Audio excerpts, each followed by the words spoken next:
Spicer. I understand there's some controversy brewing about how many subscribers you have on YouTube. You have more subscribers than anybody. Then it's probably the biggest, largest YouTube subscription that anybody's had. But also, it's not numbers that matter, Nick. And I know everyone's going to quibble over this, but it's content. It's quality. And your subscribers are amazing. They're great. They're high quality subscribers, and that's really what you have to look at. Don't just focus on the numbers. I mean, if people are spewing a bunch of fake news, just don't get in the mud. They're amazing folks. Their engagement, the way that they like the videos. Anyway, I hope this puts this to the end. I hope that this controversy is over, and we know who the real YouTube subscriber champ is, and it's you, Nick.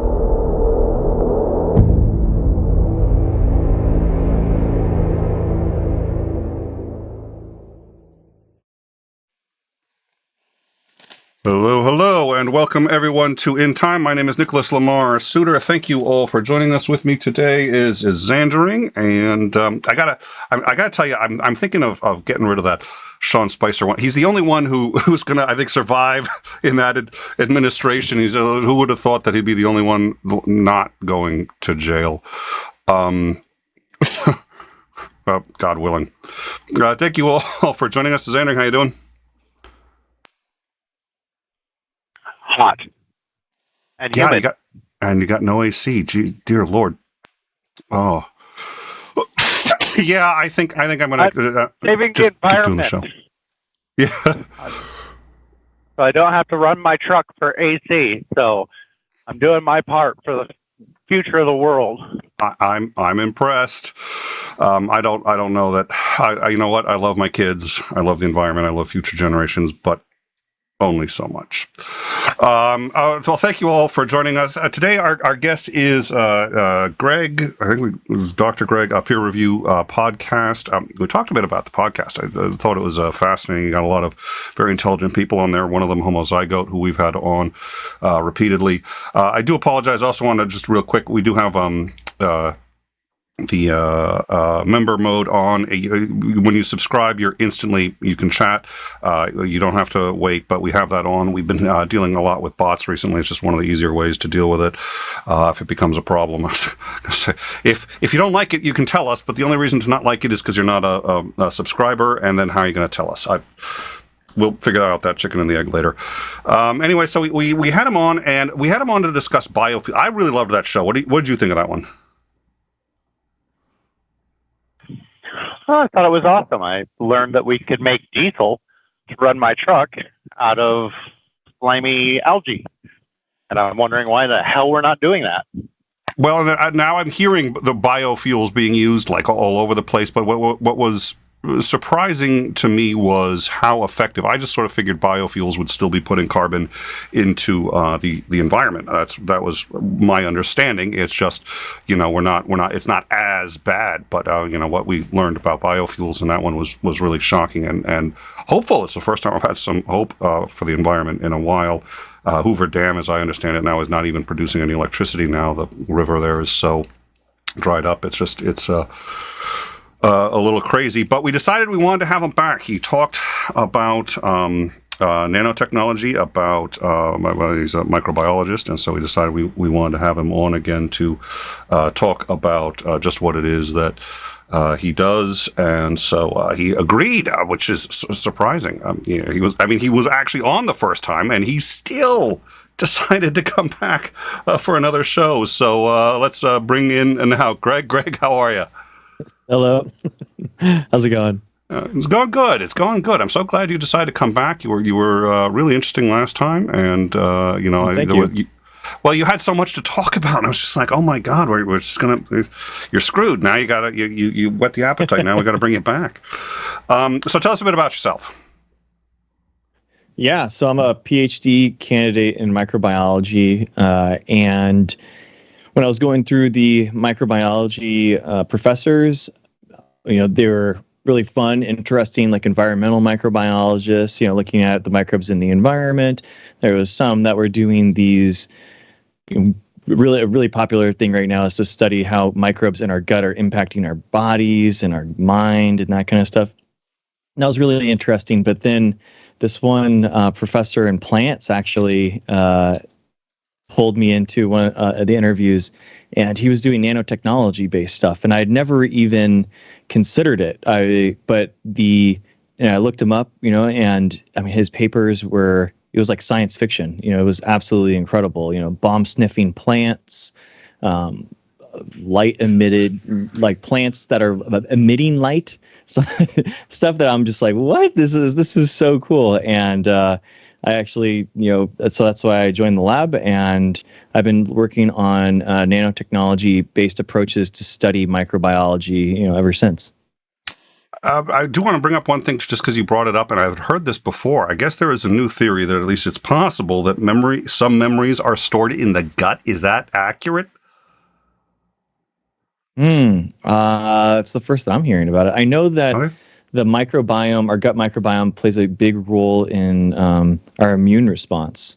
So a lot of that is, to deal with the production of, I forget if it's T or B cells, but it's a big thing to do with our immunity, and it has a big, there is some gut microbiome changes, differentiations between like elite athletes and the public, which is, interesting. Why is that? What are the differences? If you took those differences and you put them in your gut, would that make you like an elite athlete?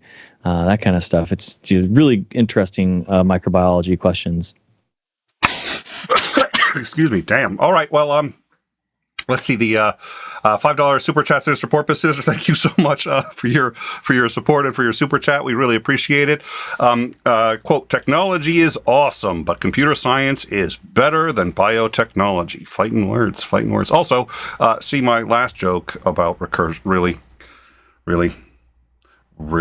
Yeah, I mean, that's cool. I mean, a lot of the computer science stuff is actually making its way into biology. So, a lot of people like personally, I kind of think is like chloroplasts in plants, like 3D printers, so we can kind of like make them. And there's actually really interesting. So there's a new field coming out. I mean, that's happening right now. It's called synthetic biology. And if you research biology, you kind of know that there's this biology black box. And the black box is everything is set up right. Everything is all mapped out. Everything should go right. But then it just fails, and we don't know why. And that's kind of the black box of biology. There could be you're trying to make a protein, but then there's like a protease that you don't know about that chews your specific protein down and takes that apart. So synthetic biology is trying to remove that black box, basically, so we can research and use biology for specific purposes and go into these in my case, microbiology, but go into those microbiology worlds and kind of like see what's there, see what proteins are being made. So there's actually complex logic gates that happen within synthetic biology. So like if this protein is present, then you make this protein, and then that makes this protein, or else this protein is made, and those are kind of like fluorescent proteins. So there's a technology called that's used a lot. It's called FRET, fluorescent resonance energy transfer. So a lot of the fluorescent proteins will emit a certain wavelength in the presence of just themselves, or another one entirely different if there's another protein there, and we can kind of like do if-else logic gates within microbes and organisms now. So it's really cool. It's not an if-else. It's not two different things now. Computer science and biotechnology is definitely interdisciplinary. That's incredibly fascinating. But what I really want to know is when am I going to be able to sign up to get my SSD implant so that I can remember shit? It's a good question. Yeah. I mean, there's the Ray Kurzweil's like singularity, right? Where he talks about like you kind of like, what was that? No, please. Yeah. I mean, that's the kind of like, that's the real, I mean, I can think about and pontificate about maybe like future technologies that would do that, but I guess that's kind of like the whole, like I'm uploading my brain into like something larger than myself kind of idea. It is kind of, I think that's not too far off, to be honest with you. A lot of the, specifically if we're talking about nanotechnology, there's a lot of nanotechnology approaches that augment current organisms, so that allow them to, nanotechnology approaches allow you to, monitor wavelengths. They allow you to, in the brain, they allow you to, in plants, they allow you to see stress levels or the presence of certain particles that the plant has taken up, which is the bomb sniffing plant idea. So basically it's a plant that's acting as kind of a sentinel. And then when it interacts with a particle that's found in bombs, and that happens a lot because, they're taking up water, and in the water there are these small particles. And then basically these nanotechnology based particles interact with that particle, and then they change emissions profiles, and you can see that with an infrared camera. So if you monitor the plant with an infrared camera, you can see if they're detecting this other particle, which then allows them to sniff bombs, kind of thing. The only I was going to point out that already there's so many to go into. I know that some of the jet fighters that they've been making, they have the sensors on them where the pilot can literally think something instead of having to use the stick, and the plane will respond to it, which is absolutely amazing. But I wanted to say just to Andrew, yeah, and that's working. That's actually in use. One of the things I want to tell is, Andrew, so this is my hard drive right here. It's just called pen and paper. It works beautifully, but for one problem, which is it's just a whole bunch of pages, right? And I just open it up and then just start writing, and then I forget where in the book I put it, so I got to write that down somewhere else. But then I forget where I wrote that down. So I've sort of, I haven't figured out how to beat that yet. Greg, work on the drive, would you? Would you get the drive thing done? We are now asking you to get the drive thing done. I think that would make our lives just infinitely better. So, what's some of the stuff that you've been working on that you either some of the stuff that you've been working on or the stuff that you find most interesting that they're working on right now? And so I had misspoken. Well, I'd misspoken earlier and was talking about nanobots, and we had some confusion there that you had to clarify. So, so what is it that you're working on right now that you find most interesting? I think we should kind of set the basis for like what nanoparticles and nanotechnology and kind of like is a little bit. We're kind of like getting deep, but let's like do a 30-foot, 3,000-foot view thing, kind of thing. I think so. Nanoparticles are in the atmosphere and everywhere. They actually existed in the environment before humans. This is a common misconception that it was because of humans and our plastic microparticles and nanoparticles that we've kind of introduced nanoparticles to the environment, which isn't true. So like when you're, for example, like a fire or something like that is actually going to emit multi-walled and single-walled carbon nanotubes. This is my figure. So this is like a carbon nanotube. If we look at the plant cell here on the top, so I actually wanted, this is a publication in a plant journal, so I wanted to put in like a human hair or something that we could kind of like use for reference, but it's a plant journal, so they kind of like, we're like, no, we're not gonna to do that. But basically the plant, like human hair is also different waves, different widths in the diameter, so it's kind of hard to just say, but human hair ranges between 50 and about 150 microns in diameter, so it's actually about the same size as that plant cell. They're really thin human hair. And that thing in the center there is 𝗙𝗏𝗄𝐴, which is really the staple organism that exists for eukaryotes and cell biology, and that's the one that I work on. And then in between the gold microcarrier, so the gold microcarrier is what we usually use right now in order to carry DNA into the chloroplasts of the algae. And in between those, it's actually there, but you can't see it because it's so small. And the zoom in on the bottom half is a bunch of nanoparticles that we use. So mesoporous nanoparticles are actually used quite often because they can actually stuff inside them. Think about them like a wiffle ball. So you can actually put RNA sequences inside of them, and they'll kind of like slough off over time and from the inside the wiffle ball. So this is how, for example, the light emitting plant. Oh, sorry, it's my kids. Sorry. So the inside these, some of these nanoparticles, you can actually have RNA transcripts that can deliver RNA scripts for Cas9, which is for CRISPR, stuff like that. Quantum dots or carbon dots, those are about 10 nanometers in diameter, and those can actually be adorned with other things, so you can deliver things with them.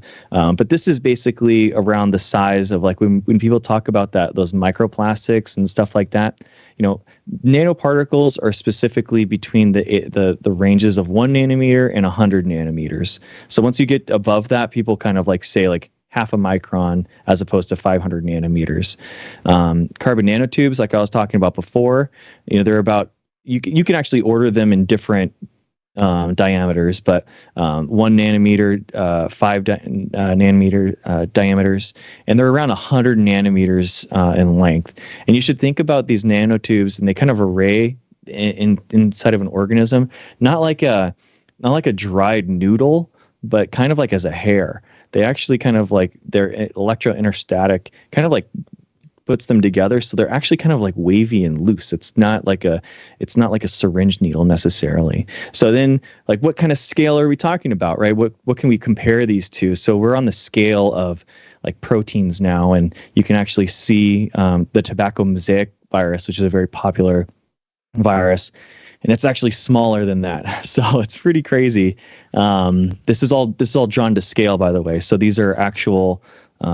This is all drawn to scale. So it's actually it's really cool. These, a nanoparticle is basically something that's in that 1 to 100 nanometer range. Nanotechnology are these particles that have been functionalized. So the functionalization includes a lot of coatings, a lot of, like, for example, the single-walled carbon nanotubes are actually they're different than multi-walled carbon nanotubes. The multi-walled carbon nanotubes will be like tubes inside of tubes, and you're actually extracting those, and you're just getting single-walled carbon nanotubes, for example. Quantum dots will actually have different coatings on the outside, which will give different properties, different charges. And that's kind of like why these things have such unique properties, is partly because of these weird characteristics that we can give them, and it allows us to do different things and target different things inside of a cell with them. And one of my biggest misconceptions that I had before I went into nanotechnology was that, like, this was a brand new field, and because I hadn't heard about it, I heard about it in movies. The Iron Man suit, he was like, oh, this is a nanotechnology suit, all that kind of stuff. I'm like, this is brand new. It's like, actually, like, nanotechnology as a field has been going around for like 50 years.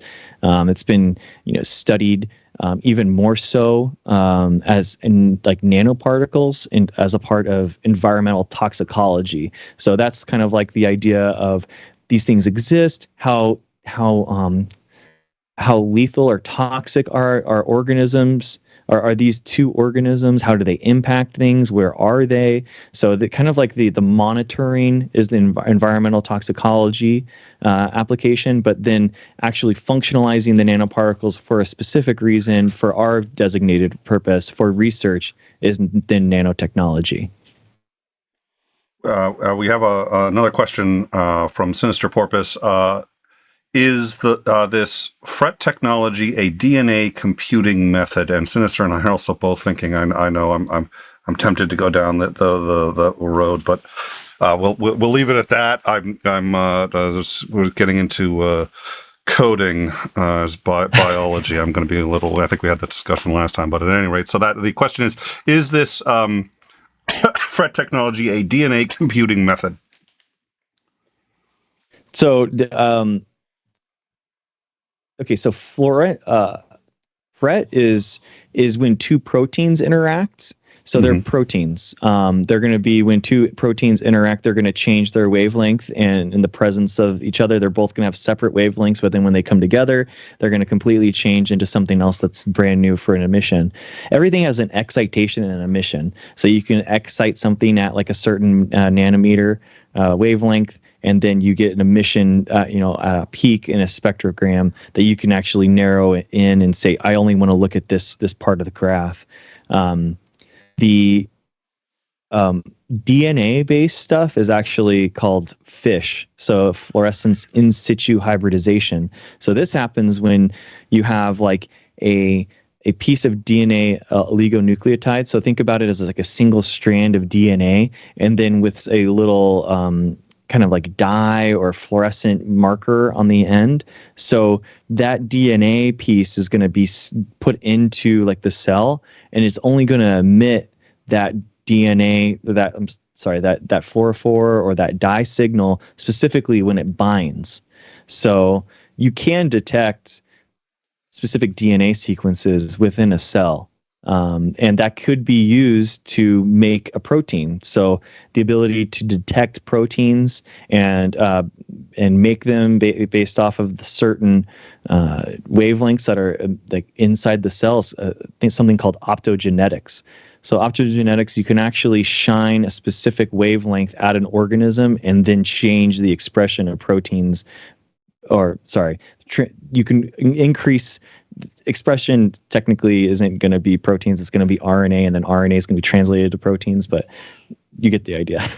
So the presence of proteins is going to happen because of certain wavelengths. So you could theoretically do that. You could have, through synthetic biology, you could have, a FISH probe that then sets off another FRET signal that then creates another protein, and then that protein then hybridizes with another protein and creates a third signal. And this is all very easily done with confocal microscopy.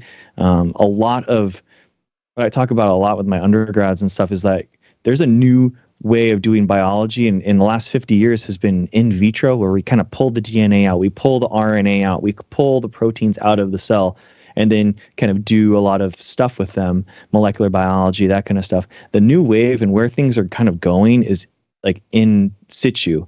Or in vivo. In situ is as it is, where it is. So you kind of like go into the cell where it is, see what's going on there without actually disturbing it, without actually like killing everything within it. You're just trying to like see what the DNA is present, what proteins are present, without actually just like killing everything and lysing everything and then taking all the DNA out and then doing some tests on it. So I did want to ask, how do you? Let me rephrase that. How complex can you make the logic gates? I mean, it was for those who are so to clarify, computers are basically ones and zeros. We know this, and then logic gates from the ones and zeros and or so on and so forth. But the computer is really actually very simple. It's nothing more than those components, and then you combine enough of them together, and you can do wild things like screw up your iPhone. But how complex do you think how complex can we get right now with these logic gates, and how complex do you think we could get in the future? I mean, if it's pretty like how many nested, you can do like a couple of if-else statements pretty readily. You can do nested, like one nested if-else statement. The limitation is really like how many things are you trying to look for? Are there tertiary kind of impacts, like you're making a product and then the side product that you make is now interacting with it? It's just it requires you to do more controls and stuff like that. In general, when you're expanding when you're doing an experiment, you're trying to look at all the ways that the problem is basically like, okay, so now you're doing all this protein stuff and now you're impacting the cell innately. Are you really studying the cell that you wanted to do? If you're making 5 different proteins, what are the off protein or off-chain reactions of a lot of this stuff? So you could do more than we probably want to do right now, just because it is like not exactly 100%. You want clarity in your results, and the dirtier it gets with all these logic gates and stuff, it can kind of be tough. But I mean, I've seen presentations with synthetic biology professors where you're like, whoa, like this is incredible. I can't believe they're actually doing this at all. I mean, it's incredible. So yeah, it gets pretty gnarly. So what would we use this for? Please, yes. What would we use this for in the real world? What we're talking about, well, I mean, yeah. So this is we're talking about research applications right here, right? This is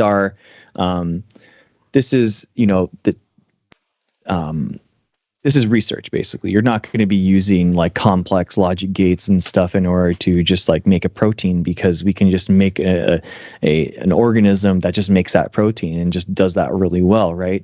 That's going to be kind of like the goal of a lot of the biotechnology and stuff. But the idea is to use these tools, synthetic biology, in order to study microbiology. Microbiology is basically the last frontier of biology, in my opinion. I'm a microbiology PhD candidate, so I'm a little biased here, but I mean, it is the last frontier. Like if you like cowboy frontier science, if you like next level exploration, if you like, all that kind of like lure of the open ocean and all that kind of stuff, like, I mean, microbiology is where it's at, because 99.9% of microbial species that exist on this earth have never been genetically messed with. We can't even make them in the lab. So they're basically unknown to science, but we know that they're out there. And these 99.9% of microbes have new biomaterials, new biofuels, complex ways to create and mediate protein function. And when you're talking about these logic gates, like, these new species could have even crazier ways and regulation of making these proteins. So that is a new frontier of science for research to be done. I mean, think about CRISPR. CRISPR is something that's like in like 30 to 40% of all microbes, because they're all basically exposed to viruses. So they're evolutionarily pushed in order to make this stuff. So, I mean, if we're missing 30% of CRISPR, 30% of microbes that have this thing, and 99% of microbes we haven't even studied in the field. Like, there is so much out there. It could have huge implications on, like I said, biofuels, materials that we use. It's just food. That's another one. The implications are huge and vast. It kind of sounds like we're at the point of where we don't even know what kinds of things we could discover. Is that what I'm hearing? It's like there's so much unknown in this field that you have no idea what the future usefulness in the real world would be. Yeah, I mean, like for example, Jennifer Doudna in Berkeley that discovered CRISPR. She's researching for 20 years before CRISPR was discovered. She was looking into bacterial defense mechanisms from viruses. She had no idea that she was going to be discovering the next generation in genome editing tools. But that's kind of like the point with science, where you just have a hypothesis and there's just something out there to discover, something that's there that we have no idea about, and that is just enough in order to see like what's happening. And what happens is, and this is why I think that nanotechnology actually really ties in with synthetic biology. This is what actually this review that this figure is from. I'm actually making the argument here that microbiology needs nanotechnology as a carrier for the synthetic biology technology. So if you think about like the chassis, kind of like a race car or a boat or whatever, you're like sending it out into these microbial communities, and you want to make sure that they go to a specific cell. You don't want to just like put DNA in there, right? Because then any cell can take it. It's much better to be like, okay, if you're a cell that has these channel proteins in them that I think that are associated with bacteria, I want the bacteria to take this in. I want the yeast to take this in. I want the algae to take this in. And then all these different things have different things for that I want to discover within their chloroplasts or their mitochondria or whatever. So synthetic biology allows us to study what's in these cells without disrupting the entire community. Because the reason why 99.9% of microbes aren't culturable in the lab, they're not grown in the lab, they can't be grown in the lab, is because they have a lot of networks and they rely on one another in order to exist. So once you remove one of them, that the entire community falls. It's kind of like a house of cards. So we need to like go in there kind of stealthily, kind of like without actually disrupting the community, and to kind of like survey kind of secretly like what's happening. And that's a way that nanotechnology serves that purpose, because it's delivering those kind of like ways to figure out what's going on. It can deliver us into those cells specifically. It can deliver those proteins and the RNA. It can deliver the DNA that we need to specific cells. So is this like, it sounds like applications would be delivering medications, gene therapy. So if there's a genetic component to certain kinds of cancer, maybe trying to edit that out, is that the kind of thing we're talking about? Yeah, so like nanotechnology would deliver the biomolecules, right? So the nanotechnology is going to deliver the DNA, deliver the RNA, deliver the proteins that have already been made, and then the synthetic biology or whatever can like just be used to see what's happening, the presence of the presence of the DNA or that's in the cell, the presence of specific RNA, the presence of specific proteins. That's kind of like the surveying kind of thing. There's other applications, right? So this gets us into kind of like the COVID vaccines. Like why were lipid nanoparticles used? Well, it's because, if we just tried to deliver RNA, RNA is going to be eaten up. It's actually very not stable. Very unstable. So the lipid nanoparticles kind of like encapsulate the RNA, and they can deliver it into the mammalian cell, which is what we've been doing for 30 years. I mean, we can do that's old technology. That's very old technology. If you go into any nanotechnology lab and you're like, I want to deliver RNA by lipid nanoparticles, they're going to be like, what are you talking about? It'd be like, I want to discover the Model T. Like, I want to do the Model T again, guys. Like, yeah, we've done, like, why would you, we did that. We're on to the next thing.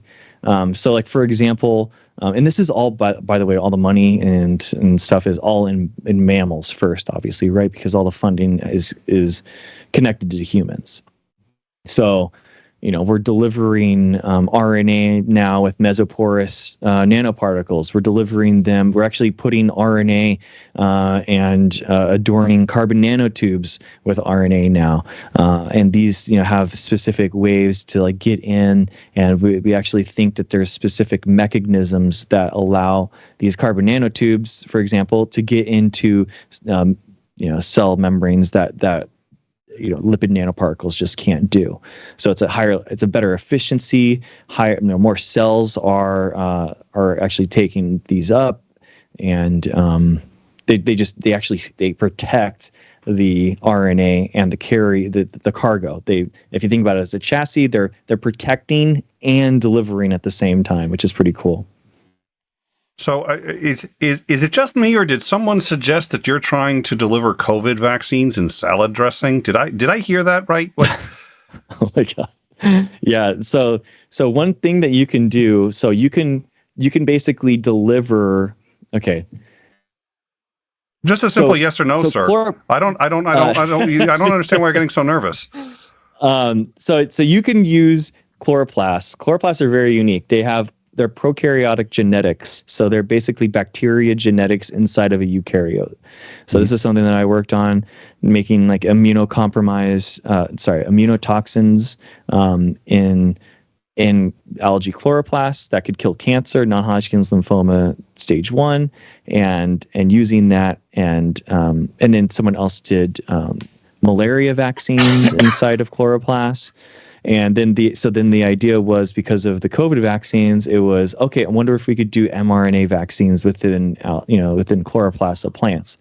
So the idea is to deliver and make these COVID RNA vaccines within plants. And in order to do that, the carrier right now is kind of like carbon nanotubes is a pretty good carrier. There's also gold nanorods that I didn't put in this review figure.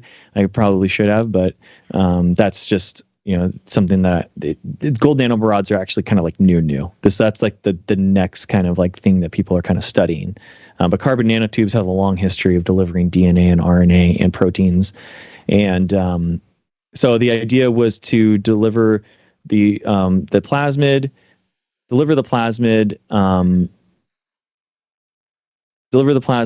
make the RNA vaccines, and then make the COVID vaccines. And then that got taken up by like the QAnon conspiracy people to think that we were trying to make COVID vaccines in salads, and then that kind of like got misconstrued by Michael Flynn or something on his podcast, and said that we're actually doing in salad dressing. So we were actually putting it in the salad dressing. So, well, I mean, yeah, you already, I mean, to be fair, I mean, you said that 99% of these organisms we haven't discovered yet, which sounds to me an awful lot like you're suggesting that Bigfoot is real. I mean, all these organisms we haven't discovered. So you seem to think that Bigfoot is so, to each their own. I don't necessarily concur with that opinion, but I'm not going to judge. I'm totally judging. Yeah. Sure. So I will say this. I will say this. If you get to the point where you think that you found something, like say you're trying to cure cancer or something like that, and you're like, okay, we've got a carrier, we've got all of this. Now we've moved on to human trials. If ever you get an applicant named 𝐂𝐚𝐥𝐥-𝐈𝐧 do not accept that person into your program. Remember that, 𝐂𝐚𝐥𝐥-𝐈�. Do not accept anybody with that name into your program. It will not end well. It's definitely not. It's been forecast. So, but as Andrew brought up another point earlier, which I thought was interesting. So I've heard about some of these things that we can make microorganisms that can, for example, eat plastic, and the waste product is something that's beneficial. How far have we gotten on that, and what does the future look like for that? Question. I don't deal with that personally. So yeah, there's like nyelinase. Yeah, Bigfoot takes up a huge part of your time. I get it, but anyways. So it is a solution, possible solution for the plastic waste that's happening right now, is to basically use microbes that we found that have a special affinity or ability to actually use plastic and break down plastic. It is a cool thing. Like personally, I'm using the nanotechnology to better algae, to make them more their photosynthetic rates higher, hopefully, not letting them deal with stress. You can let them able to deal with the higher heat, that kind of stuff, better. And that's kind of like where my personal research is going. But there is definitely a lot of plastic waste out there. Obviously, there's a lot of just waste in general. But yeah, I mean, in theory, you could put out a microbe that does go out and eat just plastic. Because the other thing is, the consideration is like, if it's eating just plastic, what else is it going to be eating accidentally? And that's kind of like, that's one of the problems with the biological control mechanism. Like for example, Australia with like their, what is it, rabbits, their goats, they tried to put out this organism that's going to kind of help but then organisms evolve and they kind of like get out of whack, and there's you have the famous example. That's the beginning of most. That's the beginning of most of your post-apocalyptic sci-fi style movies. I mean, that's the entire premise of Jurassic Park franchise. Nature finds a way. I'm going to get that. I'm going to get that clip. We'll put that into the soundboard there. Nature finds a way. I think that's a good one. There's a really interesting story right now in mosquitoes. So mosquitoes, kind of like famously, ecologists kind of like So there's things called ecosystem services that microbes do or organisms do. Like, for example, algae create more than half. If you're going to include cyanobacteria, I mean, algae is like 60 to 70% of the world's oxygen production. So if those go away, how much is it going to cost us in order to make all this oxygen that we need, right? So those are called ecosystem services. There have been papers in ecology that have argued that mosquitoes serve no ecological purpose other than like a driver of evolution, which, I mean, that is, a big part of it. Like our own genome is filled with virus DNA just because of that. The goal of this thing is called a gene drive. Mm-hmm. So a gene drive is basically the idea that you're going to put two parts together when you make one product. When you make when two mosquitoes make a baby, they basically it can't. It's like they die. So the idea was to use CRISPR as a new like genetically modified kind of like initiation of these gene drives, and it's kind of like gotten a little bit out of control. I don't want to worry anyone, but they did have like a hybrid, that's very odd. That wasn't supposed to be able to be, possible with like part of the CRISPR, and then the other one like mutated with another species. So now it's kind of like has this weird hybrid that they weren't expecting. So it is kind of like an interesting example in nature. Too late. You've just spawned an entirely new line of conspiracy theories here, born here. Everybody knows it is true. Yeah. Well, gene drive has gone wild. And the mosquito mating thing, you do realize this is a PG show, right? I mean, I appreciate. I don't know your hobbies. I mean, are yours. You don't need to put. Well, no. So I've heard that about we could literally just make mosquitoes not a thing, and why not? So that brings up an interesting. God, please do that. No problem. After I solve climate change, I'm going to do that one next.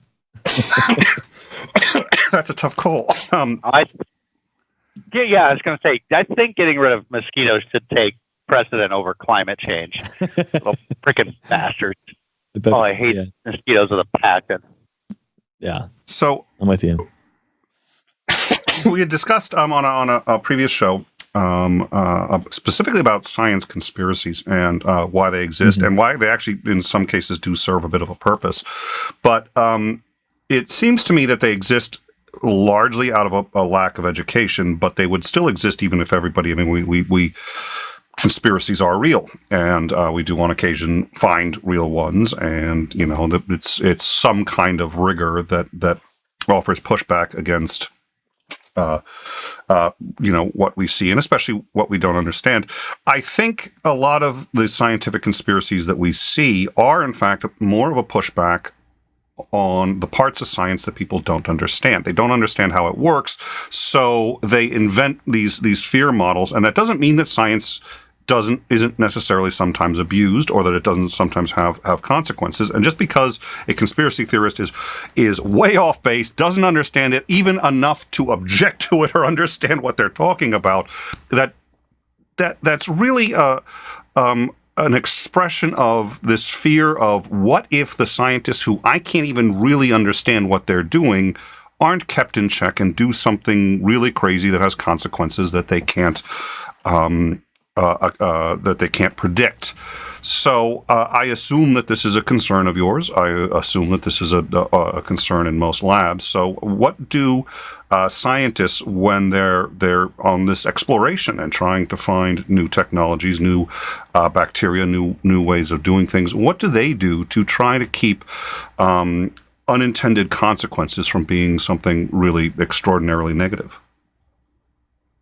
There's a lot of like internal controls that happen. So like at the university level, where they'll come in and make sure that your plan, you're disposing properly, you have the right stuff in equipment in order to store it, you're disposing it right, you're not exposing yourself to it. And then there's kind of like national or federal regulations too. Then this is the BSL kind of stuff. So there's other safeguards that happen.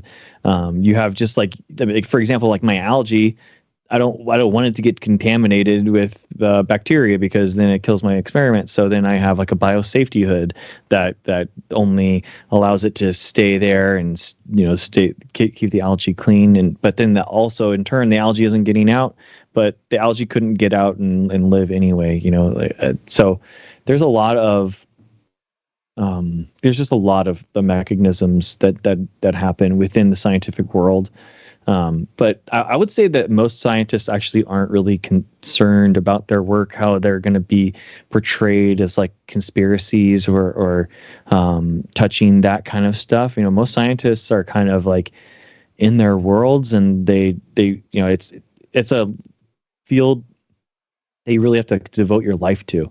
And so especially a research scientist that's really into it, that has a lab, or they're the principal investigator, PI is as it's normally called.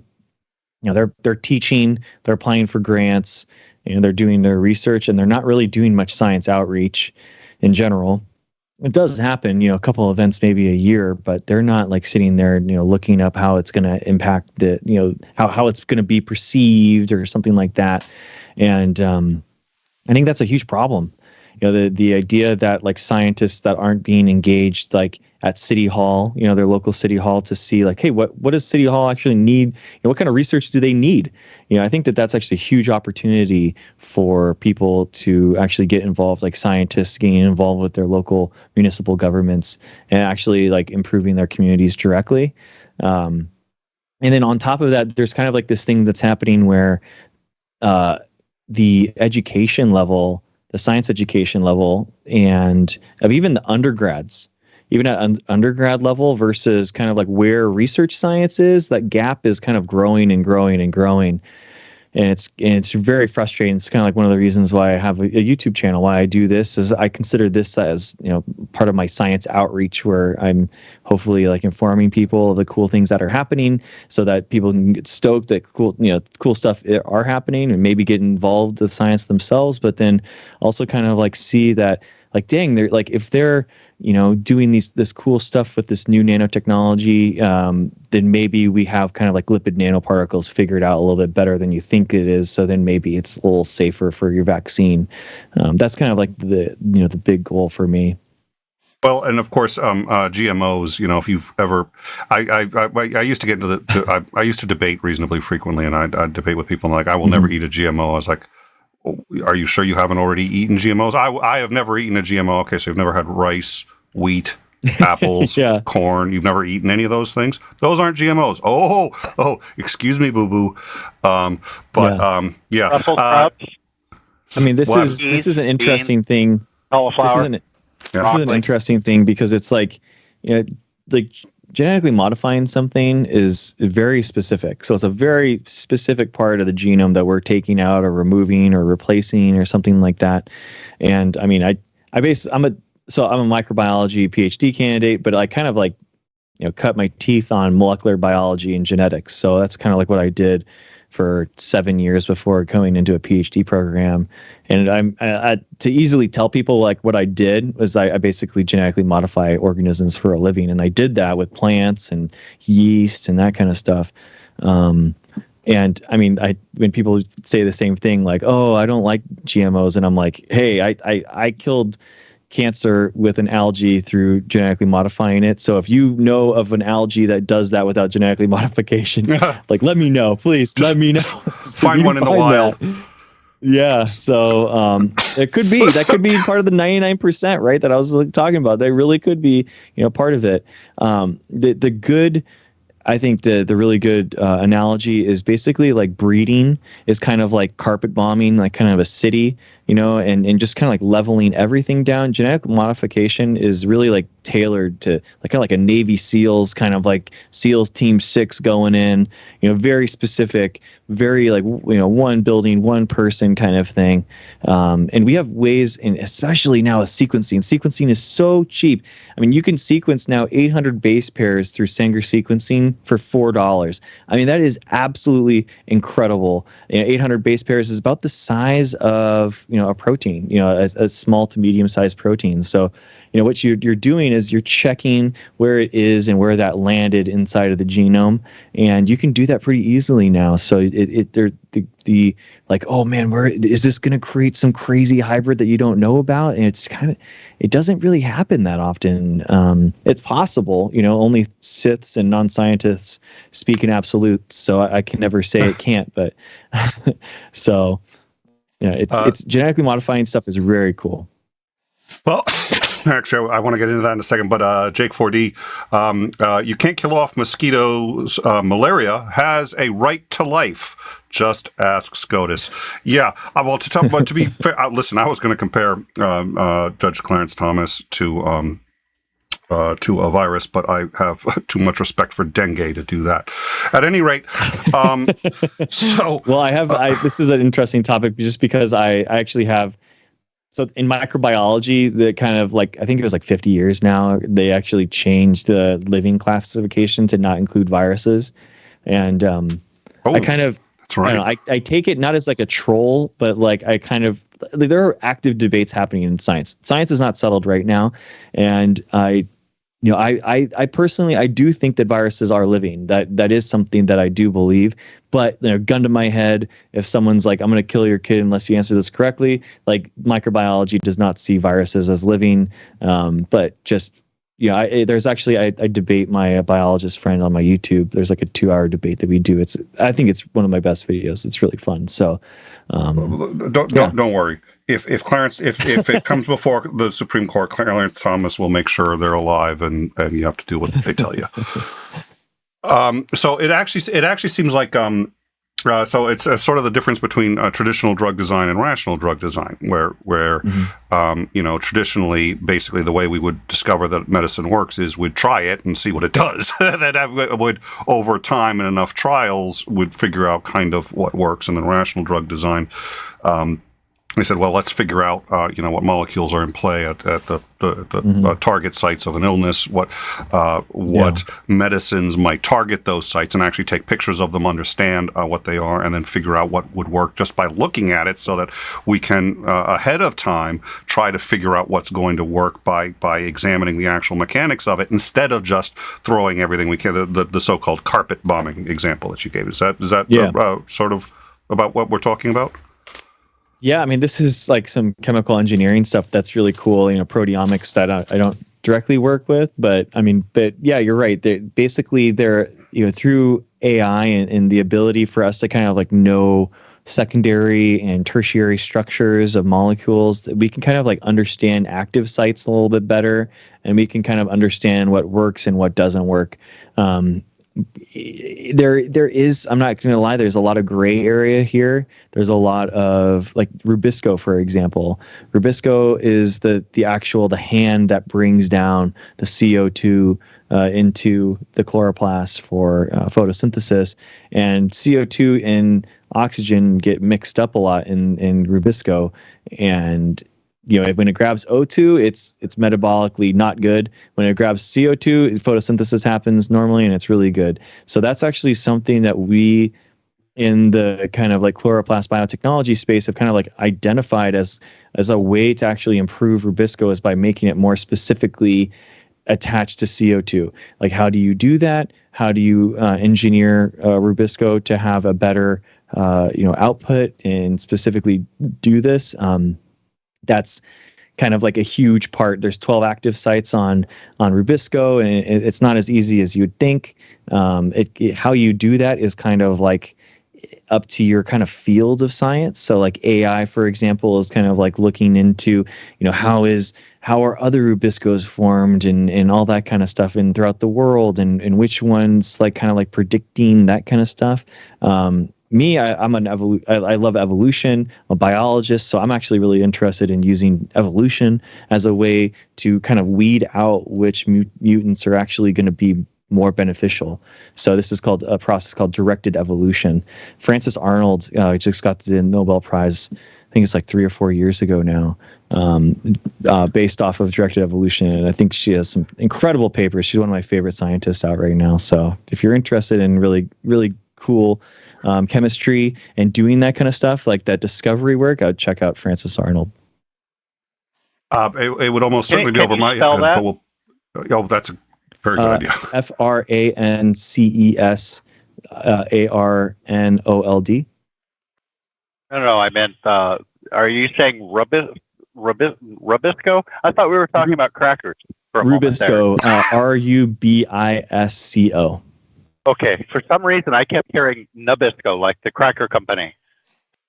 It's true, yeah, that was threw me for a loop there. I'm sorry. Rubisco. $6.66 super chat from Dr. Hovind. Can Mr. Review explain why he's trying to turn an elephant into an ear of corn? Inside joke. An elephant into a pine tree. That'd be cool. Pine tree. There's a lot of people that are actually trying to, theoretically, you can actually. So, like our evolutionary cousins and stuff, like some of their DNA can kind of be in our own DNA. So there's like this idea that you could actually make a mastodon based off of turning on and off genes within, an elephant's DNA, or chickens, for example. You can make a dinosaur out of a chicken. Because genes they're basically turned on and off. It's called a pseudogene. The pseudogene is something that's basically accumulated mutations and it's not able to be made anymore. But when it gets so different, a lot of these things have been turned off, and that's the reason why a chicken's a chicken. Another example of a pseudogene is vitamin C in our own genomes. So humans used to, and most mammals, by the way, dogs and everything, can make vitamin C. It's a crucial protein that's needed in the immune system. So why wouldn't you just be able to make it yourself? Well, we could. The problem is that we were eating so much citrus as apes that basically creating our own, vitamin C was just enzymatically didn't make any sense. If you're thinking about making proteins as some type of like cost part, then, apes that turn that gene off are going to fare better, so that's kind of like why evolution actually pushed the vitamin C to be a pseudogene within humans. Can we reactivate it? What would be the consequences of just reactivating it? Yeah, I think that you could theoretically. I mean, that's a target that when people talk about genetically modifying humans, I think that would be a pretty easy one to kind of like a low-hanging fruit kind of thing that you probably could. Are there any other? I think the kind of thing that does scare people and gets people, first of all, you wouldn't do this to an unwilling subject. So, people who are sitting there thinking that you're just going to start turning things on and off in random people. But that's obviously not how it works. But are there any other interesting dormant or switched off elements of the genome that people have been looking at to maybe turn on and enhance quality of life?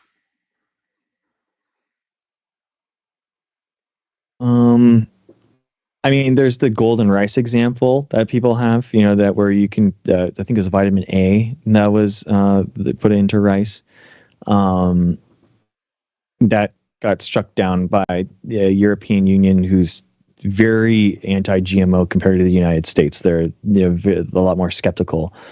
I live in the United States. I genetically modify organisms for a living. This is how I feel.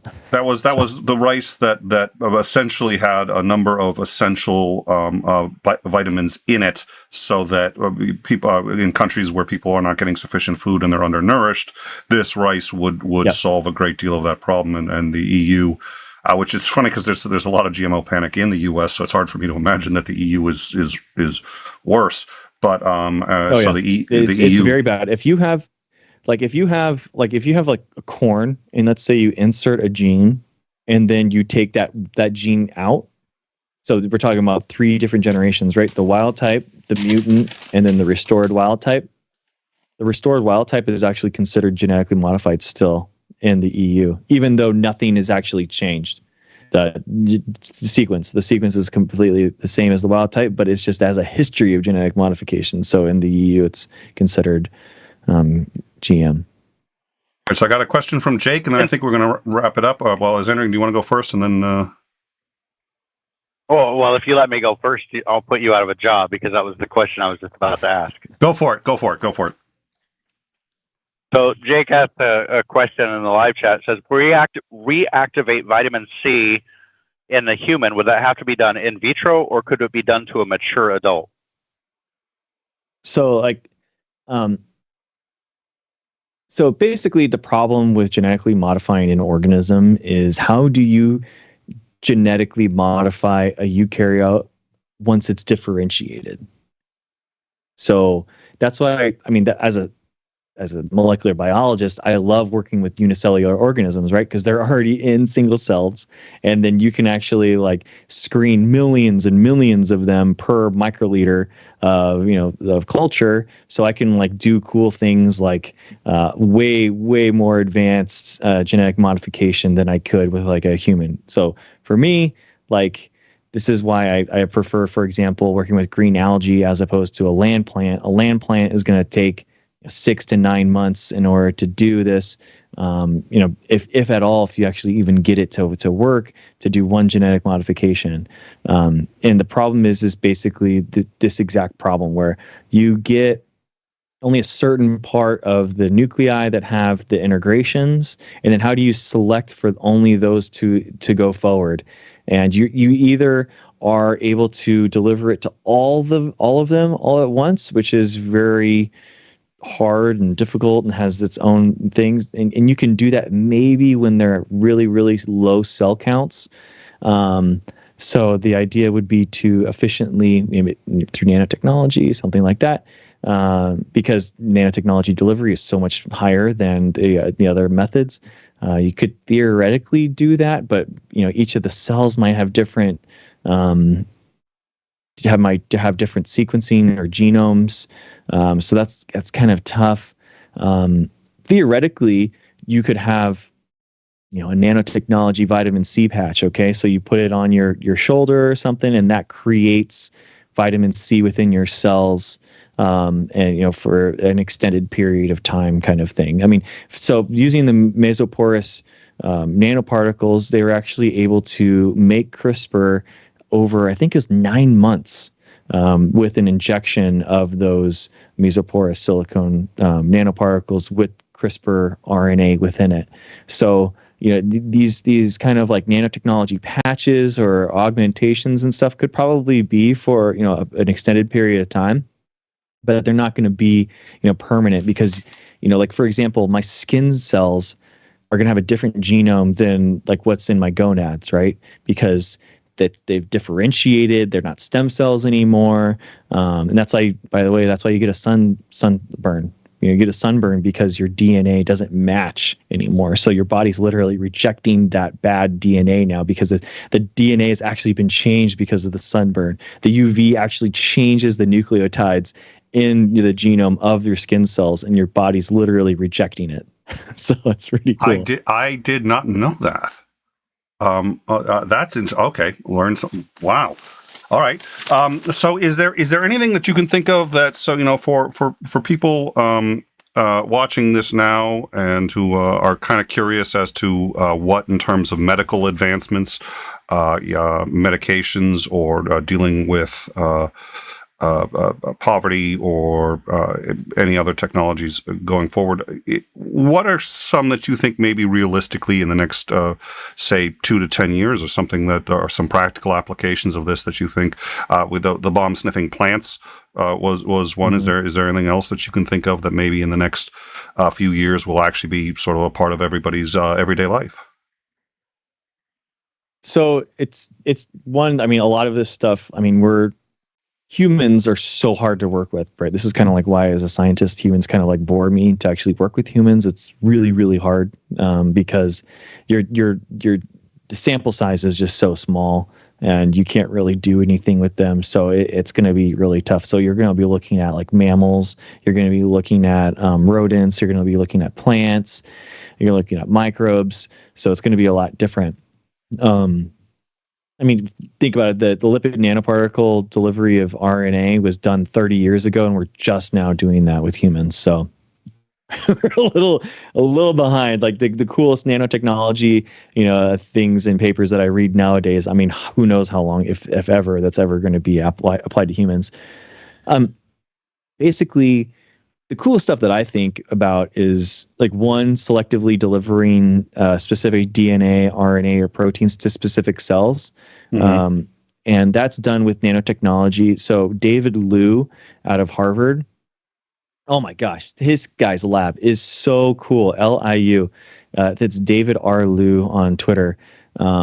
It's just, it's like an inspiration. I read his papers and I think, I am like literally wasting my time with my PhD. What am I doing with my life? Like his papers are so cool.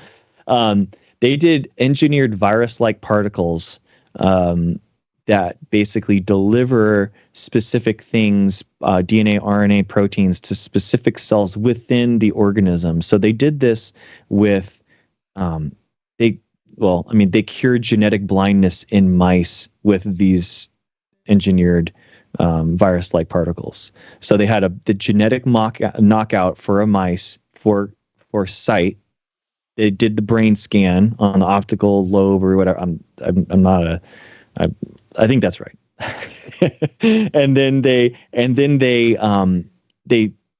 injected their virus-like nanoparticles that were adorned to specific cells.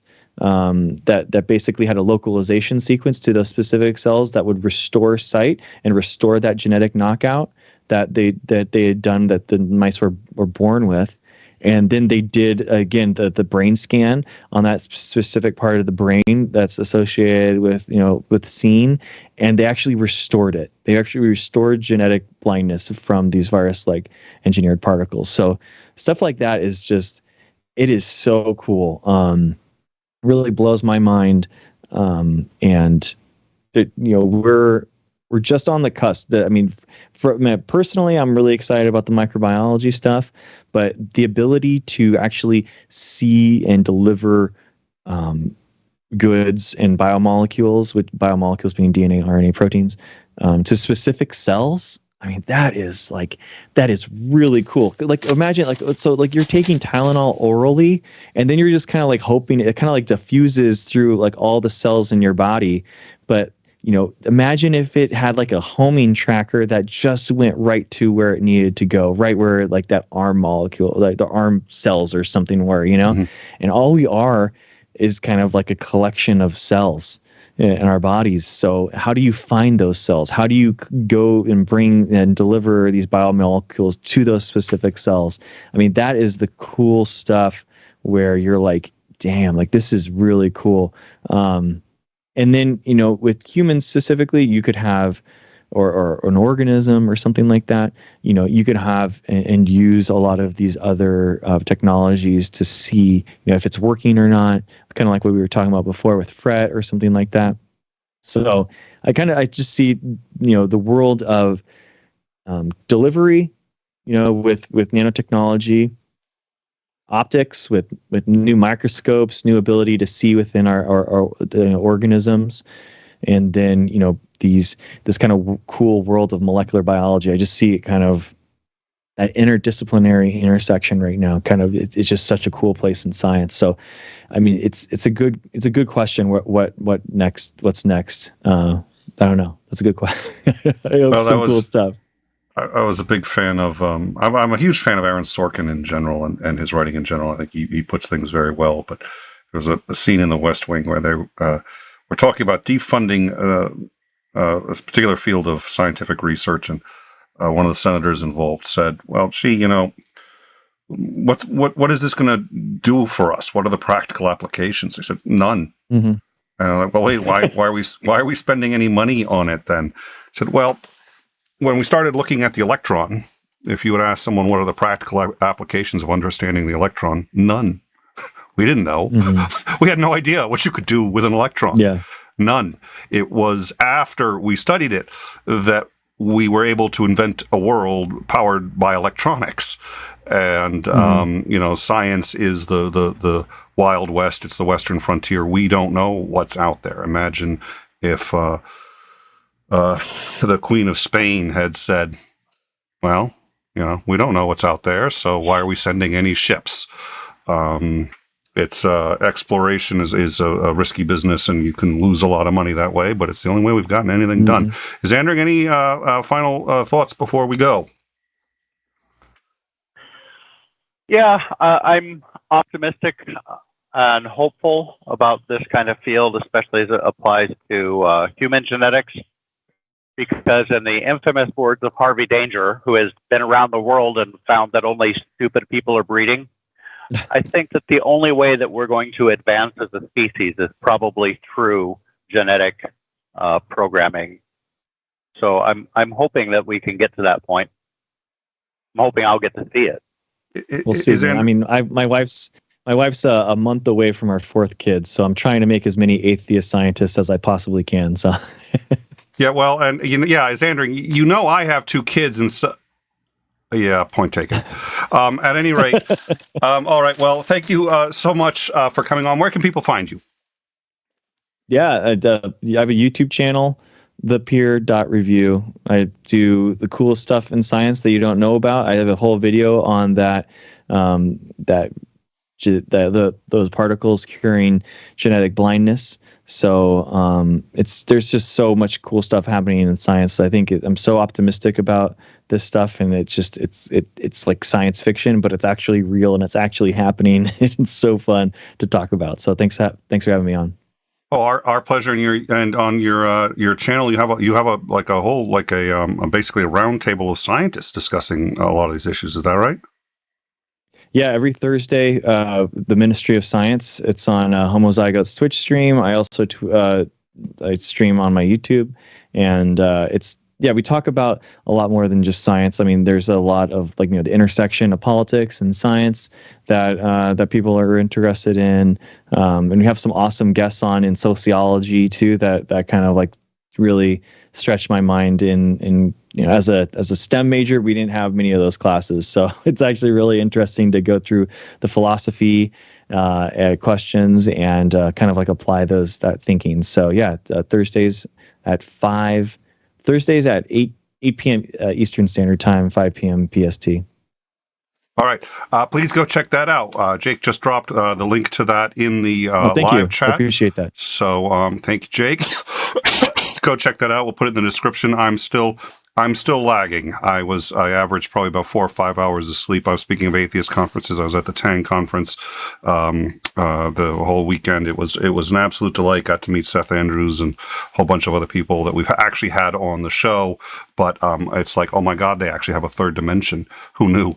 It was a lot of fun, but I'm still recovering. So thank you very much for coming on tomorrow. And actually, over the next few days, we are going to cover the dramatic effects in the U.S. In regards to the overturning of Roe v. Wade and what appears to be a setup or a framework for basically kicking all of the non-enumerated rights back to the states, including, but not limited to, and I'm not joking, the right to same-sex relationships, which I can't even fathom that we have to say that that's a right. That's the same as any other. I don't. Wow. I can't even. I don't know how to wrap my head around any of that. Except I've now come to the conclusion that Thomas actually wants to go back all the way to Loving versus Virginia. This is his way of getting a divorce from his wife. He's just going to sit there. He's going to overturn it he's going to go that far back, and then he's going to say, "Oh, hon, sorry, but the Supreme Court just ruled you and I can't be married anymore." Dear, for fuck's sake, trying not to take this too personally, but it's we'll get into it. So thank you all for joining us. Thank you, Greg, for coming back. It was a delight to have you. And thank you, Xandring. Thank you to the mods and getting all, the Inquisitive Quandary was there. You're not the only one recovering. Yeah, I will say this. I probably drank somewhat less than Inquisitive Quandary. At any rate, it was. Yeah, I know it was fun. It was a lot of fun. Got to meet these people. I'm still reading Dr. Josh's book there. So thank you all for joining us. And it's going to be an interesting couple of weeks. I think not all of it's going to be good, but we'll get through it together. Thank you all for joining us. Come check us out on the Discord. You'll see our guests there. You'll also find the opportunity to actually even contribute to the show. We get most of our topics and news is actually community sourced, and we sort of head in the general direction of the community. It can be like herding cats, but it's come in, join us, see what we do, and partake in these discussions. Thank you all once again, and I look forward to seeing you all soon. Have a good night.